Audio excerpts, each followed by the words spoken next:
Welcome, everyone. Welcome to the Leadership Learning webinar series. Today's topic is smart networking. This series provides monthly learning on relevant business topics and is hosted by Lake Forest Graduate School of Management. Lake Forest is an independent, accredited institution with over 50 years of experience in providing practical business leader education. We do this through our MBA programs and certificates and corporate development courses. I am Carol Modlin, and your program moderator today. I'm the Manager of Corporate Learning Solutions here at Lake Forest Graduate School. Corporate Learning Solutions is the part of the Lake Forest business that specializes in developing corporate managers and leaders. We combine relevant content with the expertise of our business leader faculty to provide customized trainings, consultations, coaching, and organizational development services that help our clients achieve results with learning. Today, we are grateful for the sponsorship of our client and longtime supporter of the school, Trustmark and the Trustmark Foundation. Trustmark provides access to a full spectrum of flexible benefit solutions, including health plan administration for self-funded employer groups, payroll-deducted voluntary products, group medical benefits, and health and fitness management programs. We are able to bring this webinar to you on a complimentary basis as a result of Trustmark's support. So before we move into today's program, I'd like to take a moment to go over how we will interact today. During the program, you will be invited to participate in a poll as well as respond using emoticons and chat. The polls will pop up on your screen right about here, and they're pretty self-explanatory, so you'll be instructed on how to use those at the proper time. The emoticons are on your bar right over here underneath the participant panel. If you need to raise a hand, if you're asked to do that, that would be this icon over here to the left end of that panel. If you have questions or comments during the program, please submit those using the chat feature, which is at the bottom of the panel to the right. When you do that, please make sure that this drop-down right here indicates that it's being sent to all attendees before submitting. Comments and questions will be addressed at the end of the program. Please be sure that you are muted and that your video is off for the entire program. That will help us avoid unnecessary distractions during the program. Okay, let's get started and get ready to go. Once you have closed your other applications and are ready to start, please click the raised hand emoticon. This will also indicate to me that you are able to hear me clearly. I'm looking to see, and I'm seeing some raised hands go up. Very good. It looks like we've got a lot of people who are ready to go, so that's great news. Since we're ready to start, let me introduce you to our speaker today. I'd like to introduce you to Max Reed, who will be leading today's program. Max is a member of the Lake Forest Business Leader faculty member and has been on the faculty since 2012. He teaches economics for managers in the MBA program, and when he's not working with Lake Forest, Max is Vice President of Program Sales at CDW, where he leads a business unit of more than 100 members, supporting more than $4 billion per year in the U.S. and Canada. Max joined CDW as Senior Director and Head of Inclusion Practices, where he served as the primary advisor to company leadership on diversity, inclusion, succession planning, talent management, and strategic planning. Prior to joining CDW, Max was a managing consultant in business and IT strategy at IBM in their telecommunications and energy sector. So I would like to say, welcome, Max. Well, thank you very much, Carol. I am very excited to be here today with this group to talk about our subject for today, which is smart networking. I do want to start off by, when talking about smart networking, actually starting with a poll to get an idea about this group's participation in networking. I know that it's been a hot topic now for quite a long time. We all recognize that it's critically important to know how to do networking in order to be not only successful but effective in our careers. And we know that there is a lot of information out there about how to be successful at doing traditional networking. So we wanted to offer up maybe an alternative approach or a different way of thinking about it to evolve, if you will, the current state of how we do traditional networking. So before we jump into the content, we did want to take a quick survey, 2 simple questions here, and Carol will be able to help us here with the survey on first, how many networking events have you participated in over the last 6 months? You could select none, 1 to 2, 3 to 6, or more than 6. And then the second survey question, how would you rate the benefits and return on time and investment from participating in those events? Now, granted that obviously it takes time for you to see the ROI from networking. It's very exhaustive. It takes time to get some results out of it, but just wanted to get a quick test on the results from that and get some ideas, some feedback from the group that's participating today in terms of the survey. So I'll turn it over to Carol to talk a bit about what we're seeing in the results here. Okay, thanks, Max. Yeah, I put the poll up, and it looks like people are responding quickly. Thank you for taking the time to do that. And please read through the polls. If you're joining late, we're just getting a couple introductory questions out there so we can frame the discussion today about your networking that you've done in the past. You can see the questions there, and we're just about done. I'll give a couple more seconds for people to click in and give your feedback on what your answers are to these questions before I close the poll. We're just about there. A couple more seconds. Okay. I'm going to go ahead and close the poll now. So here we go. The poll is closed. So in about 20 seconds or so, we should be able to see the poll results. And we'll give a countdown another 10 seconds or so. You'll be able to see how you fare against the rest of the people who are on this program. And Max will also have an opportunity to see where everybody stands. So now I'm publishing the poll results, so you should be able to see them. Okay. So Max, it looks like as far as how many networking events, most people, 51%, have only done 1 to 2 in the past 6 months. And as far as how would you rate the response, it's pretty, a few people said, about 20% said that it was a high response, a high value to them, and there was a medium value, it was about 36%, and low was about 30%. So pretty even split there, trending toward the lower end. So thanks, everybody, for answering those poll questions. Okay, well, thank you very much, Carol. That information is very insightful. What you guys are reflecting is that obviously it takes a lot of time to do networking, and time is probably one of our greatest challenges. So 1 to 2 events the first half of the year, meaning probably by the latter part of the year, you may have completed 3 to 4, and that your general feedback is the greater majority, 2/3, if you will, are medium to low return on investment. So in that regard, I think we're going to provide a useful alternative, if you will, or a different means to think about how you are executing on networking. So I'm glad to see that. Obviously, if everyone selected high, then I would question whether or not we can add some value here, so it's good. So there's definitely opportunity here to have this discussion. Okay, again, thank you for the survey. Let's move on and really start with the baseline as to how we conduct what I call traditional networking. And I'll probably ask for some of your feedback here a little bit, but when you think about current networking or in talking about the networking topic and in terms of talking about activities that people are participating in and how they're approaching the subject of networking, it's generally thought about in a more transactional way, and that is you'll select some events that you attend, you'll be a part of some activities or join some groups, public and private social clubs, some areas within social media, online chat, connecting with friends and family, issuing business cards, and then really working on that elevator pitch. So I do want to ask the group here, how many of you have approached traditional networking in this way? And just give a quick raise of the hand, if you will, if this is your sort of your standard meaning, not obviously all-encompassing, but more or less a very familiar way of approaching networking. And I'll pause for a second to get the hands up. Okay, thanks. And I do see some hands going up, so thanks to those of you who are responding. Looks like quite a few people are responding to your question there, Max. Okay. Well, thank you very much for the participation and the feedback. And again, there's nothing wrong with this approach. This is a very effective approach. It's very useful. It's what we've been doing for a long time. And our effort here is to offer up an alternative way of thinking about approaching networking. So we've defined traditional networking. I think we're all pretty much on the same page about what that is.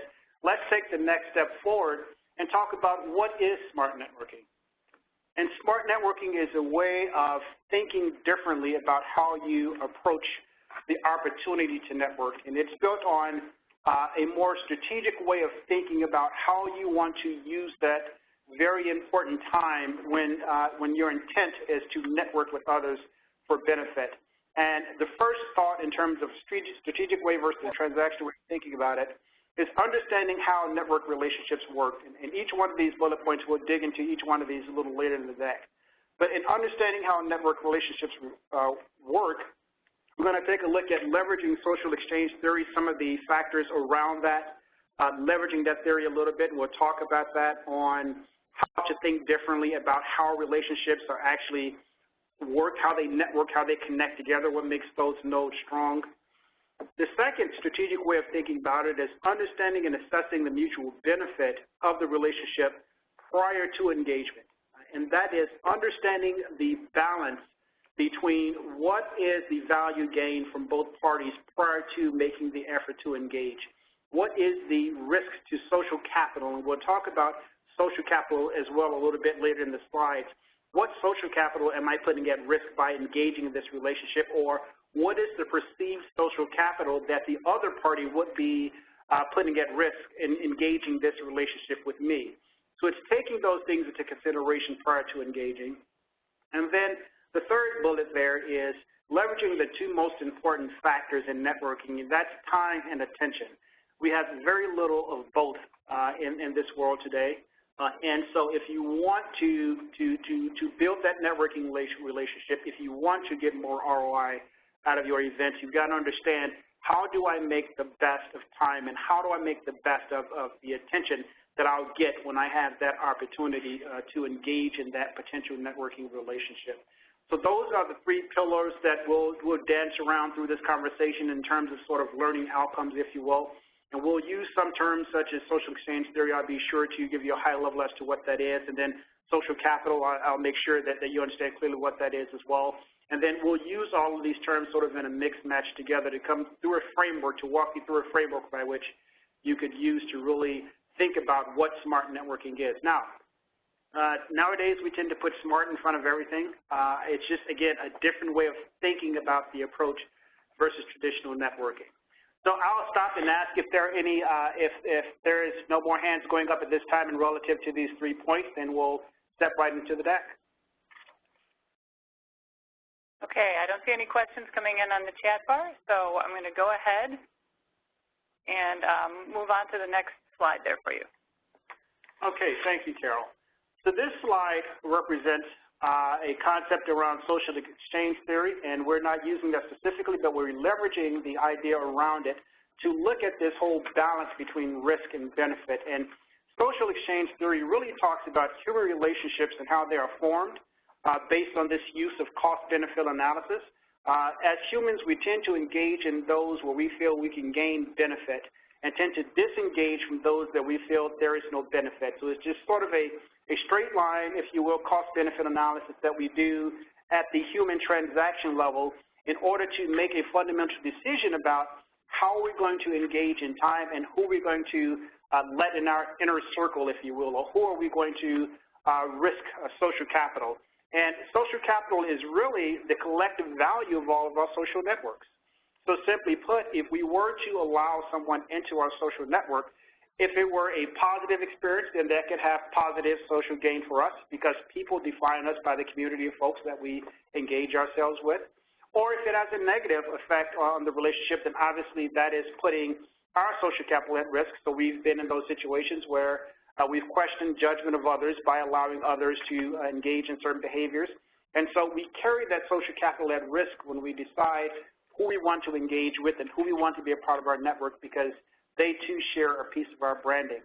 And so in terms of looking at this social exchange theory and then recognizing this risk that you've got to put in terms of social capital, you've got to balance this with this benefit gain from engaging in that relationship. So to sort of narrow it all down, what is the benefit from you being in my network, and what kind of benefit can I provide you for being in your network, and is that benefit greater than any kind of social capital that could be put at risk if we were to make the relationship sustainable? And that sounds like doing a lot of heavy lifting, if you will, or a very sort of empirical way of thinking about relationships, especially in terms of networking.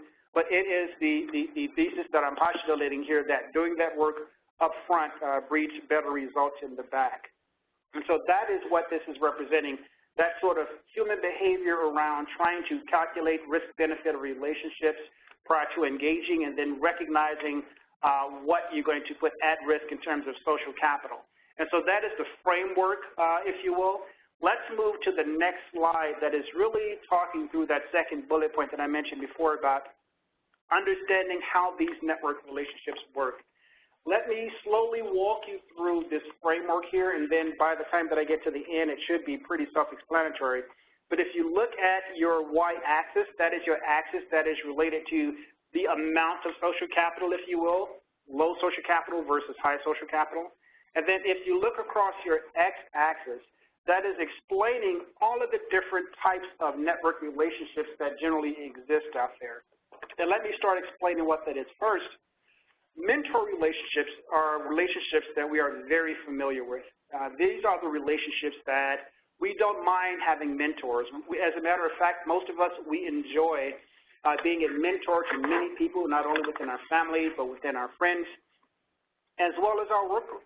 And I often define mentorship as what someone says to you, what someone is relaying to you in terms of lessons learned and education and answering questions.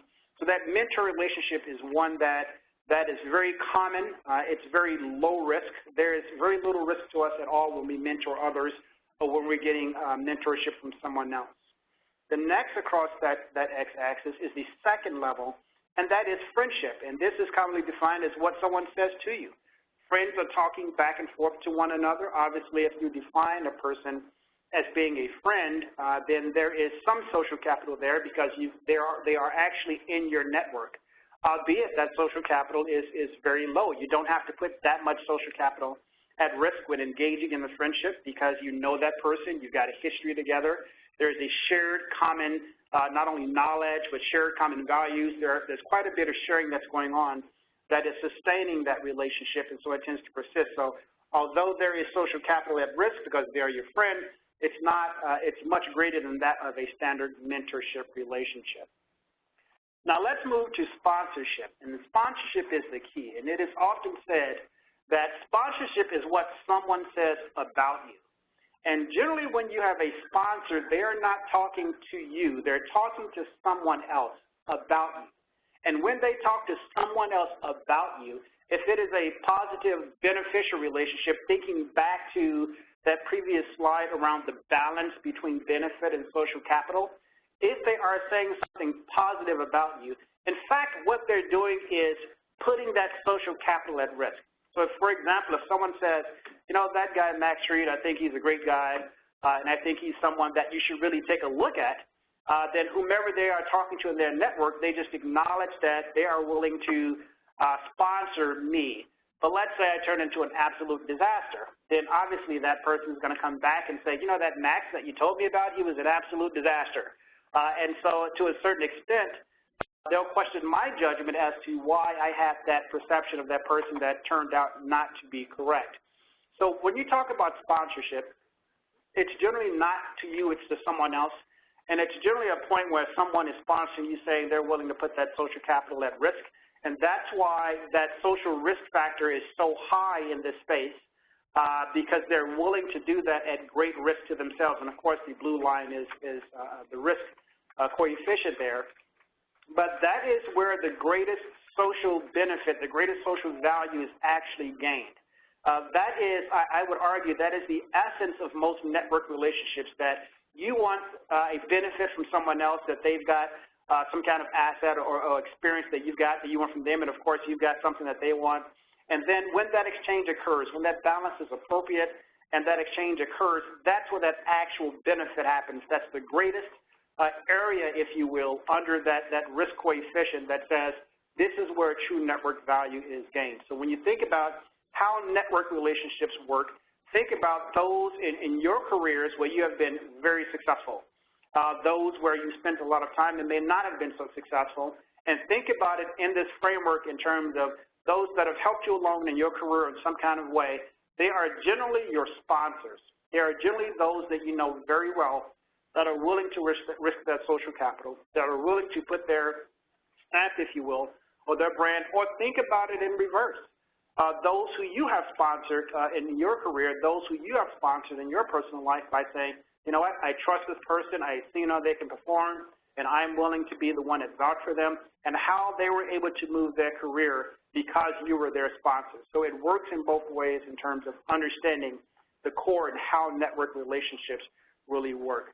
So I'll pause there because I know there was a lot between balancing out social exchange and balancing out social capital and trying to absorb, if you will, these three different levels of network relationships and then understanding where the true value lies, and just pause there for about 10 seconds or so to give people a chance to absorb it in silence here. We do have one question from Ruth Max. Okay. She asks, is there a way to determine what people are saying about you, and how would you recommend doing it? Ruth, that's a great question. That's a great question. Generally, I would suggest that you ask those who you believe would be good sponsors to you if they're willing to do that. And oftentimes they'll tell you, you know, either yes, I'm willing to do that, or they'll give you some kind of indication that they're uncomfortable with it. But in my experience, Ruth, generally those who were willing to sponsor me, I knew without question that they were my sponsors. I knew that they had my best interest at heart, and that they were willing to vouch for me, if you will. They were willing to go to bat for me in my career. So it was never any question who those sponsors were. So I would suggest that sometimes it's good just to ask, hey, are you willing to sponsor me? And then sometimes you can just sort of understand it from a relationship standpoint. Do I feel as though my relationship is professionally strong enough with this individual where they are likely to sponsor me given an opportunity? And so those are two ways. It could be direct by asking, or it could be indirect just by managing the relationship in a way that you feel as though they'd be willing to do that. Okay. So I hope that answers your question. Yep. Yeah, Ruth says thanks. And then you want to take one more question here before we move on? Sure. How about one more question? Okay. Ellen asks, how do you take someone from friendship to sponsorship? That's a great question because that leads right to our next slide. So if you want to put that question on hold and allow for one more, I'll explain how do you move across that continuum on our next slide. All right. It's a great segue. So now, how do one move from mentorship to friendship to sponsorship? This is what my suggestion, and this is where the true difference lies in traditional networking versus smart networking. Traditional networking says jump right in, communicate with people, have your elevator speech ready, bring your cards, be sharp, be presentable, you know, understand how to engage a group, how to enter a group, how to exit a group appropriately, those kind of tactical skills. But smart networking is about doing all the work up front long before you decide what event that you even want to attend. And that is, first ask, is this a relationship that I can potentially build to a sponsorship level? So who is your target that you are trying to network with? Again, you're doing all of this before you actually engage into the practice. You're actually starting at the bottom of the funnel versus the top. The top is your traditional where you do everything up front and then you try to get to the sponsorship versus starting up front. Who am I trying to engage with? And so you pick your target, if you will, and you say, I want to eventually build a sponsorship relationship with, let's say, Mary Ann. And if Mary Ann is the person that I want to build that relationship with, then that's where my focus is going to be. And you can pick 5 people, if you will, and say, these are the 5 people that over the next year or two, I want to try to push this relationship forward. The next is, again, focusing on quality versus quantity. Pick those 5 to 7 folks, and then start asking yourself, are these the right folks for the outcomes that I'm looking for? Did I select the right people? Because the challenge is you don't have an infinite amount of time. And if you stick with the traditional networking route and you don't define those targets early on, if you go with quantity, then you're going to have a very difficult time getting that ROI out of the amount of time that you're putting into all of these different transactions. It would be very difficult to push a large amount of mentorship relationships to a sponsorship. Very difficult to do because you simply don't have the time to be able to do that. So after you get to that point, assess the potential value of the relationship based on mutual benefit. Ask yourself prior to engaging, what value can I bring to Mary Ann that could be beneficial to her? What can I bring to the table prior to engaging that she may find useful? Or how can I find a way to make that connection that I can build on? It may be a social connection. It may be a work-related connection. It may be a topic, if you will, of specialty that Mary Ann enjoys that we share in common. So you're trying to list out these commonalities, these mutual things that could be beneficial to both sides prior to engaging in the relationship. Where do we share commonality? And that commonality that we share, is that something that I can build upon? Can I strengthen those that node once I connect the relationship between myself and Mary Ann? Is there enough fertile ground there that I can strengthen that node over a given period of time? The next is, look at the reverse side of it prior to engagement. That is there any social risk associated with me that's trying to connect with Mary Ann? The reverse of it, is there any social risk associated with Mary Ann? How do I reduce the unknowns? If this is my first time engaging with Mary Ann, I recognize that, let's say, for example, if we are at a conference and I have an opportunity to meet with Mary Ann for, let's say, 5 minutes, it's going to be impossible for me to reduce unknowns at that point.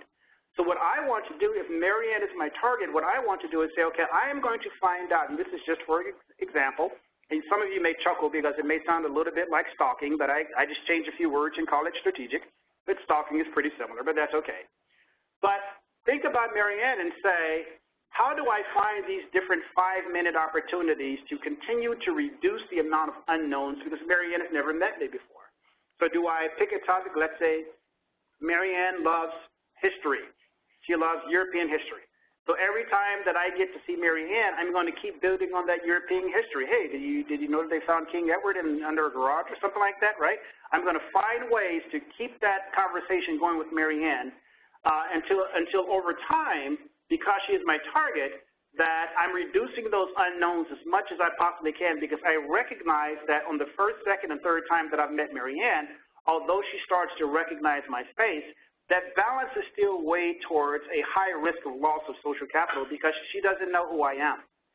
So I've got to spend that time leveraging something that we can share in common, try to build on that over time, try to use that time effectively over time to make sure that if I'm successful at it, I can balance things out in a way that Mary Ann is willing to at least start me out at the mentorship level, and then over time we can gradually push it to the sponsorship level. A big factor in that as well is trust and time. You've got to be patient, and you've got to build that level of trust over time based on those commonalities. If you're not able to build that trust over time, or if you don't have a means by which you can push that relationship towards trust, then it's going to be very difficult pushing it past the mentorship. So if you don't have those fundamental foundations, if you will, then you've got to question, although I have aspirations to get to sponsorship, is that likely to happen? Can I get there from here, given that there is no foundation between these 2 points? You've got to question whether or not that's the right approach, or maybe that's the right target. And the next is, I covered, is there enough commonality to stay in the relationship? So I've covered that one in the sense of making sure that you think about the commonalities prior to engaging in the relationship.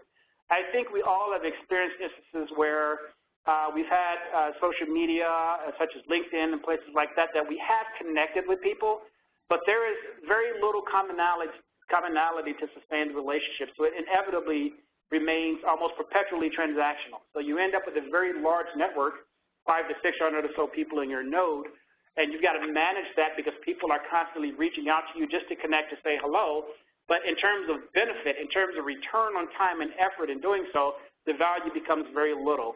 So you've got to identify those commonalities, and those have to be your foundation by which you're going to try to move from awareness, and that is making them aware of who you are if you don't know them already, or if you're in a mentorship kind of relationship, how to push that over to sponsorship. And once you've thought through all of that exhaustively, and I know that it sounds like a lot of work up front, and there are a lot of unknowns up front, so you're going to have to base it on a lot of assumptions. Once you've done a lot of that work up front, then you decide to engage, and not a minute before. And this last bullet point about not engaging to that point is the basis of which we're saying start at the bottom of the funnel with whom you can actually build a sponsorship relationship, and then start working your way from the top down versus working your way from the top down and going all the way to the sponsorship level. So I'll stop there for a couple of seconds and then see if there's anyone had any immediate questions. If not, we will have time for Q&A at the end of the slide. Thank you. And remember, if you do have any comments or questions, please put them in the chat bar and send your comments or questions to all attendees. Looks like we might be ready to move ahead. Okay. So I'll go ahead and advance the slide for you. So let's move to the next slide, talking about how do we go about leveraging time and attention, the two most critical factors in networking and the two most critical factors that we have the least of. So they become extremely valuable, and we'll get through a couple of slides in addressing how to leverage time and attention. So first, smaller, more focused group of leaders that you should want to network with. And again, being focused is critically important. If you are not focused about who you want to engage with, then you can spend a lot of time making a lot of connections that may have some value in terms of mentor relationships, but you'll have a difficult time trying to exercise value out of all of the different nodes that you have. The second, speaking early about the value that you bring to the relationship. I can imagine several of you as business leaders, you're in these networked environments and you're interacting with so many people and it becomes very, very transactional. But those that you remember most are those that have spoken to you in a way that ties something back to something that is unique or common about you. So, for example, I like disco music. I don't know, I thought I should be born in the disco era, but unfortunately I wasn't. But I think they should bring back disco music. That would be a wonderful thing. But nonetheless, if I'm in a crowd of 100 people and someone comes up and tells me they like disco music, I'm likely to remember them over many others. So make sure that you understand what that value is that you bring to the table, and then that is your main engagement point when you do have those opportunities to engage. This will help with that social exchange analysis over time, that as you start to find that common ground, people start to want to listen to you even more. And as you spend more time, because again, it takes time, smart networking takes time for it to be successful, that over time, when you share that commonality, that's likely to help in reducing the cost benefit of, or the cost, if you will, of the unknowns, not being aware of who you are. And looks like we do have someone who loves disco music also, Max. Thanks, Daniel. Hey, you and I will both survive. How about that? Gloria Gaynor. All right, so let's continue on with leveraging time and attention. Our next points here are on deciding on networking events and activities based on their presence and availability. So there are a tremendous amount, or a plethora, if you will, of networking events that you could attend. You can attend one almost every day now with different activities going on. But what you want to think through, especially in terms of the survey that we took early on about, I've attended 1 or 2 events this year, and I think the value that I've gained, 2/3 said medium to low. You really want to think first about, after you identified your targets, if you will, and you've done your cost benefit and you've done some of the things that we talked about in the model, where am I likely to run into these individuals? And where can I get the most value if I decide that I want to spend 3 hours at a conference, if you will, or 1 hour on a webinar? Where's the best place for me to spend that time that increases my probability of connecting with those specific individuals? The next here is to lay some nuggets that you can pick up on. So be very strategic.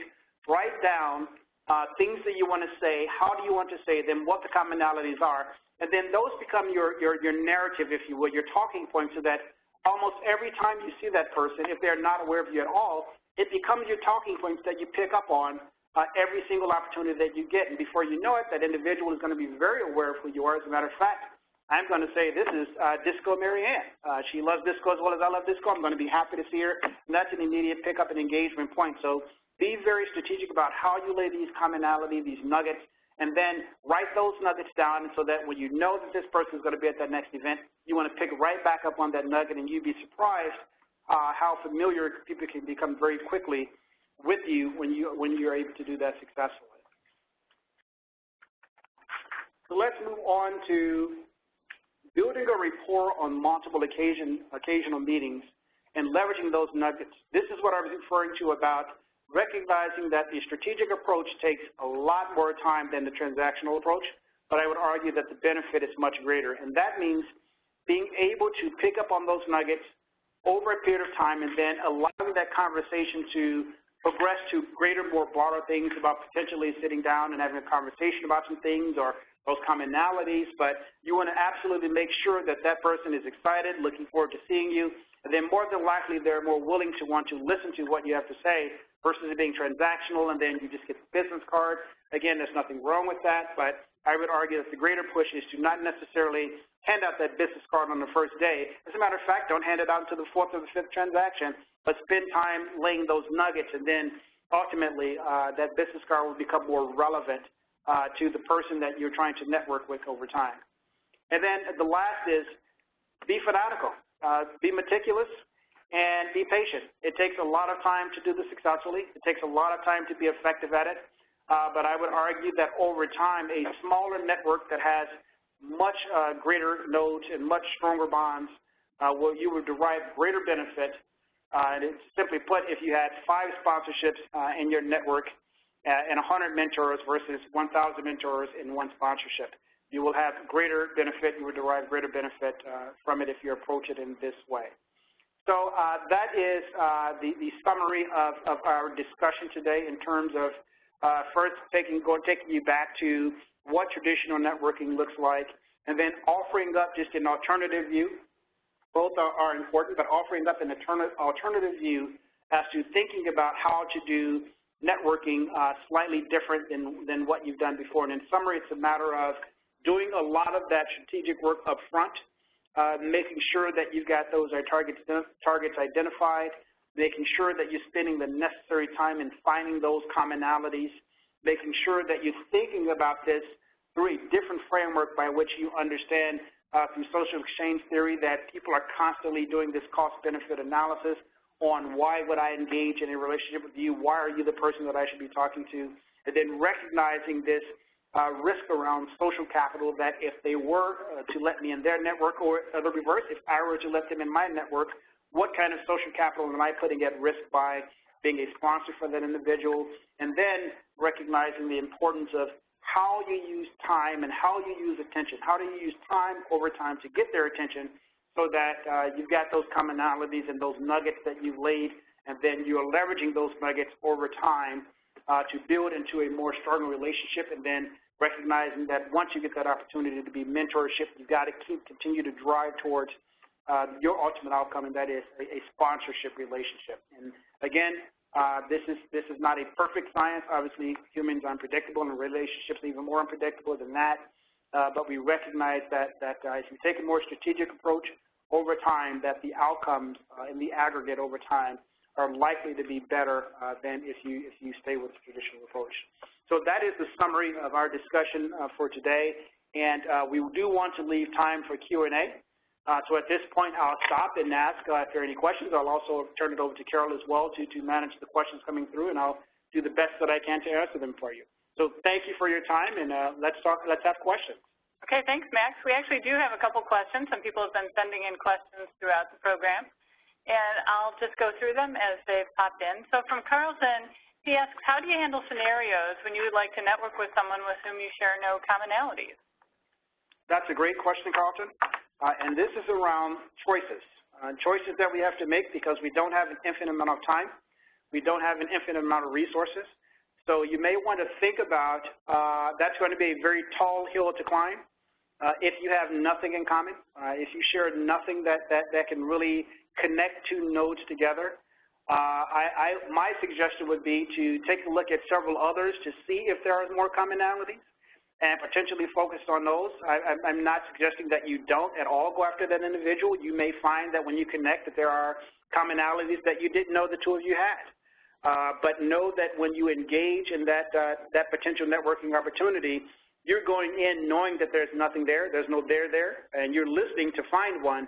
And once you find it, then you want to be keenly focused on leveraging that to build versus, or then you question whether or not are there others out there that I do share commonalities that if I were to engage them first or spend time with them, I'd have better outcomes.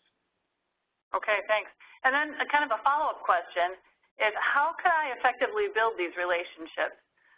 with others when I'm in job transition. I feel like it's awkward when they may see me as having no benefits to them. That's another great question. And transitioning is always difficult because the first assumption when you engage, when you're in transition, is that you're looking for an opportunity. You want to communicate often and early that that's not the intent. You obviously don't want to start to build these relationships when you need folks. You want to build them way before you need someone. So I would suggest that because you are in that transition that could send the wrong signal, make sure you're very clear about what your intent is. My intent is, although I'm in transitioning, I want to connect on A, B, and C. Be very specific. And sometimes, given that scenario, you want to over-communicate why you want to meet. This is just for coffee. We haven't talked in a while. I'm not really interested in the opportunities in terms of this transaction, to sort of reduce that assumption, because oftentimes when we don't have a lot of time and we've got those meeting invites and we do want to connect, we start assuming the purpose of the meeting is for this, and that may not be the case. So communicate often and early if that's not the intent, because you do want to manage these relationships not when you're in need. So you want to make sure that you don't get the wrong assumptions don't come across when you request that meeting. Yeah, and Amy had a comment too that kind of flows right off of that. She says, I find many people assume a friendship or sponsorship relationship exists before I would categorize it as one, or maybe they're just still acquaintances. Can you comment on needing to be very self-aware along the whole process to be successful? That's a great question. Self-awareness is, we can spend a whole webinar on self-awareness, and that is an important topic. That is one that generally falls under emotional intelligence, and that is, I think we've all experienced situations where we've been at a conference and someone has come up like we've been friends for 20 years, and you have no idea who this individual is. So that characteristic of being self-aware is critically important, because you don't want to make assumptions about whether or not that person is willing to sponsor you. As a matter of fact, if you feel as though that you have grown the relationship at that sponsorship level, or potentially at that sponsorship level, there should be enough trust there where you can have that conversation with that individual about, you know, are we there yet? Is this what kind of relationship that we have? Do you trust me enough that you're willing to go to bat for me, that you're willing to sponsor me? So in this instance there, to that question, the relationship should be strong enough where you shouldn't have to assume. If you're assuming, you're probably not there. So I would argue that maybe in that instance it's better to just ask than assume, and hopefully it's strong enough where a person that's going to sponsor is willing to say so up front. Okay. And then Dana has a question. She asks, how can you identify 5 people as your sponsorship mentors? That's a great question. You have to look around, where is it that you're trying to go, and what do you want to achieve from your network? That's where it starts. But it starts with vision. It starts with mission. It starts with your strategy. Where are you trying to go? What do you want to do? Do you want to change careers? Is it more of a social thing that you want to do? Is it relationship related? You've got to think about where you're trying to go with this. You've got to think about what you want to do with it. And I think having a clear definition between your vision around what you want to accomplish, your strategy around how you want to do it, and that's what I'm offering up here, then it becomes fairly easy to narrow down those 3 to 5 that you feel would be the greatest benefit to you trying to achieve your outcomes and your goals. Yeah, and then there's a question, how much time do you actually spend, say, per week on networking efforts? Another great question. I wouldn't frame it in terms of per week, because to get to the sponsorship level, and that's the true difference between smart networking and traditional. Sponsorship level is a lifetime relationship that you're building with an individual. I know in my life, the sponsors that have sponsored me throughout my career, I still have long-term relationships with them. So I would say that if you're strategic about building it up to a sponsorship relationship, then it becomes a lifetime event for you to do so. Every opportunity that you get, building off of those nuggets, you want to take advantage of it. Of course, you've got to be self-aware. You don't want to talk about the same thing if this is a person at work and you see them every week passing in the hallway kind of thing.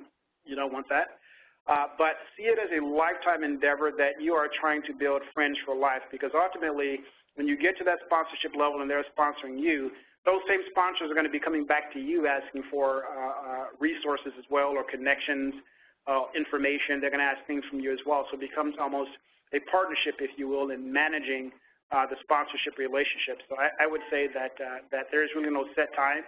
but play the long game when it comes to sponsorship, and not the short one that's based on traditional transactional network building. Okay, and now turning things around a little bit, instead of being the one looking to find sponsors, what if you are on the receiving end of all the network invites and understand how important it is to meet, but just not able to meet with this person? Yeah, that's a great question, and that's a challenge, I think, for all of us as business leaders about how we allocate time and to whom, because we've got quite a few people wanting access to us, and from their view of the world, it's only 30 minutes. Why could you not meet with me for 30 minutes? From our view of the world, boy, I wish I had 30 minutes to see my family more if I could do anything else, right? So you've got to make that tough choice.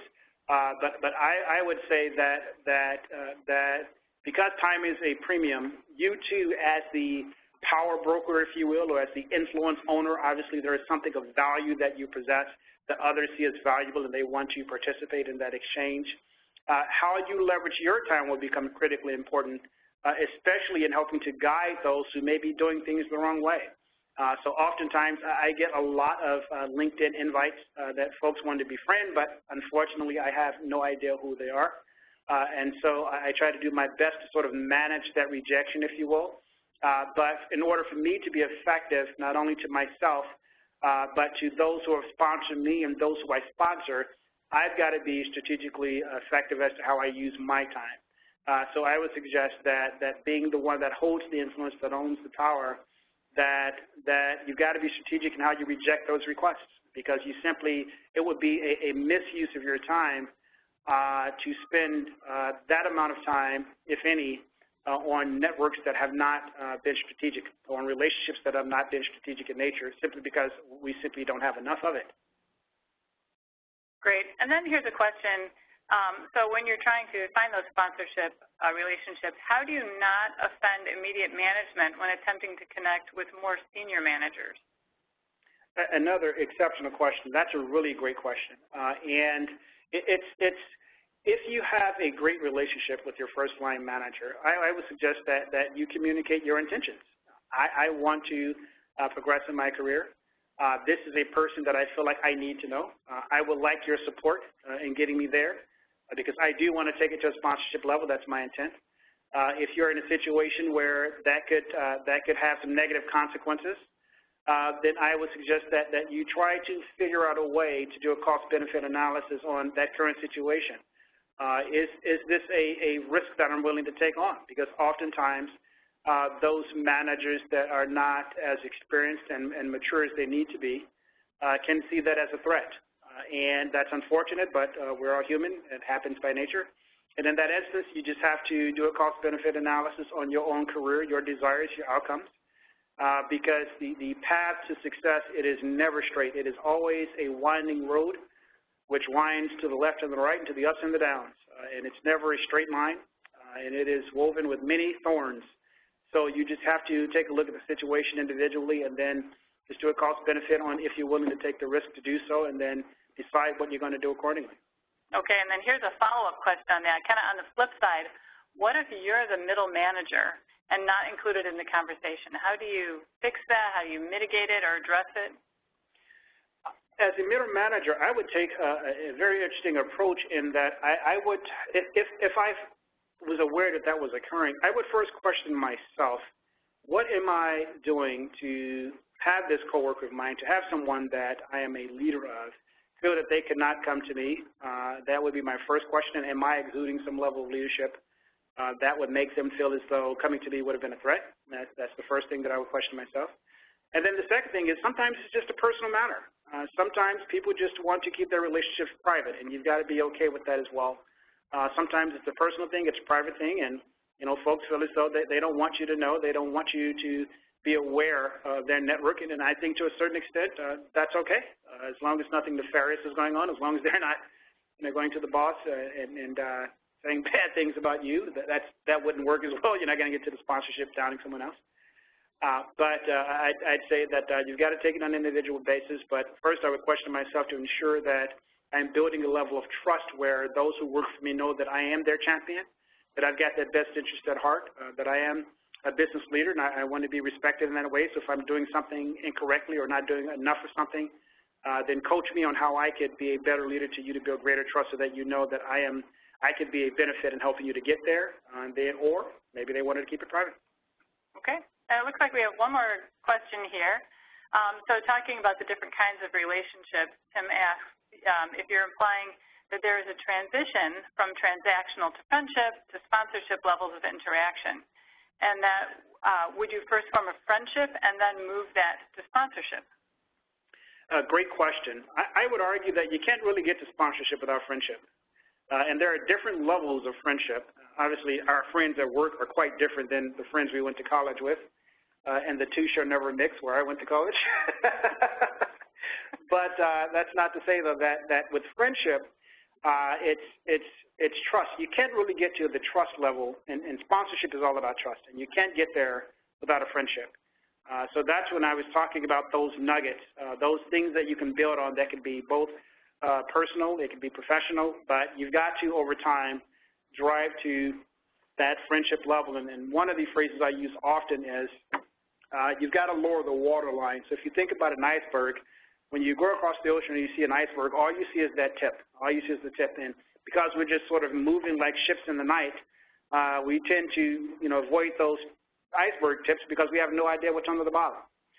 But if you work over time to lower that water line where people are able to see truly who you are, then that is the only way that you can really get to that friendship level and then ultimately to sponsorship. You simply can't get there unless you lower that water line. And that's probably the most challenging piece of it, because to lower the water line means to a certain extent you've got to expose yourself. And people are very uncomfortable exposing themselves because what if you get rejected? What if they don't want to be your friend? It sort of takes us back to the schoolyard. They don't want to be your friend and you've exposed yourself. That's very painful, right? It's like the ultimate rejection, if you will. But you've got to have those commonalities. You've got to be able to build off of those nuggets. You've got to be willing to expose yourself, make yourself more exposed, and in order to build that friendship relationship, and then and only then can you actually get to trust that leads to sponsorship. Okay, great. Well, that looks like it wraps up all of our questions. So I want to say thank you very much, Max, and thank you to everybody who joined our webinar. We hope you've gotten some good information that will be very useful to you from this session. Today's program was part of the Leadership Learning webinar series delivered to you by Lake Forest Graduate School of Management. This program is an extension of our business management education, which is also part of our Leader MBA program, iMBA virtual scenario-based program, and Corporate Learning Solutions program. This was made possible by our sponsor, the Trustmark Foundation. Again, our deepest thanks for their support. We will be offering follow-up Leadership Learning webinar series. The next one will be Tuesday, June 23rd. That topic will be business writing, presented by our LFGSM faculty member, Sangeeta Kasturi. And then July 22nd, Generations in the Workplace, facilitated by Robin Thompson, also LFGSM faculty member. We value your feedback, so you will be receiving a link to a survey in a little while. Please take the time to complete it. We use the comments and information from these surveys to continually improve our sessions. Also included in that email will be a link to today's recorded session. This will all be in an email coming from Natalie Corrado. With that, I'd like to end this session and wish you all a very productive rest of your day.